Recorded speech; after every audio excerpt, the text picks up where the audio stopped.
La Serra de Mariolo és un espai natural íntimament vinculat als bocairentins i així ho reflecteix el seu himne. Muntanya, la més volguda per als fills de Bocairent.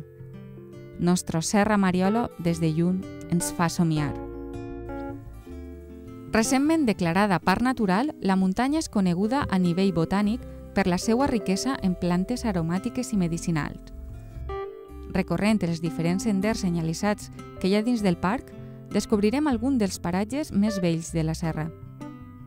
El sender PR35 ens conduirà al naixement del riu Vinalopó, vorejant camps de vinya i espectaculars masies. El soroll de l'aigua en eixir de la cova ens rebrà amb una sensació de puresa i frescor que ens convida a beure i a reposar a la vora del riu.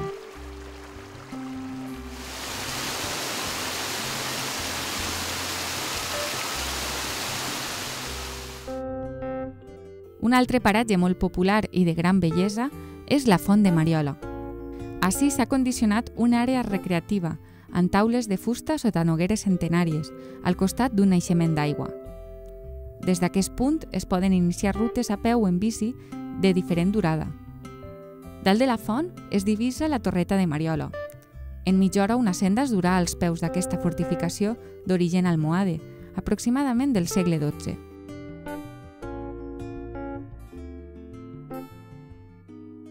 Per la Font de Mariolo passa una de les rutes de gran recorregut més importants, la GR7.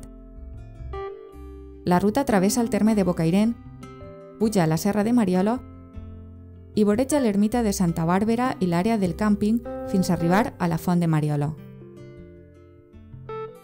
Des d'ací inicia l'ascensió fins al cim del Montcabrer, el pic més alt de la serra a 1.390 metres d'altura. De camí passarem per la font del Mas de Sabres, on podrem proveir-nos d'aigua fresca i veure una bassa de reproducció d'amfibis del parc natural. Desviant-nos per una senda que trobarem a mà esquerra, arribem fins a la cava d'en Miquel, un pou de gel de grans dimensions que abastia la ciutat de Xàtiva. Aquesta cava es caracteritza pels seus grans contraforts i per tindre un refugi per als treballadors. També passarem prop d'altres dues caves, la del Voltor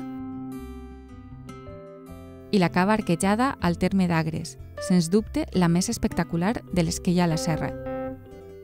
L'últim tram de la ruta és una pujada prou pronunciada, però l'esforç es veurà recompensat en contemplar les vistes sobre la comarca del Comtat.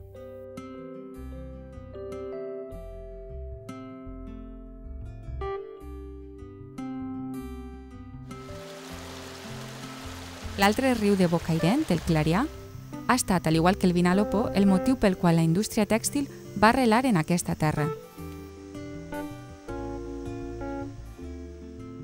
El Clarià descendeix per l'anomenat Barranc dels Tarongers cap a la població veïna d'Ontinyent i per la seva ribera hi ha marcat l'antic camí que unia les dues poblacions.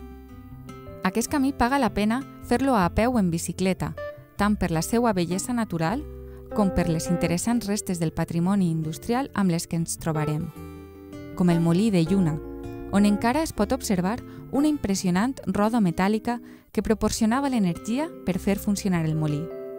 Així també descobrirem un naixement d'aigua i un espai frondós i humit on descansar. Però si el que volem és gaudir del paisatge sense haver de soltar ni una gota de suor, la nostra opció és un vol en globus aerostàtic. Una experiència única que ens farà prendre consciència dels colors, els contorns, els desnivells i la llum que banya aquesta terra valenciana. Des de Bocairent es pot contractar a través d'una empresa local una inoblidable passejada per les altures.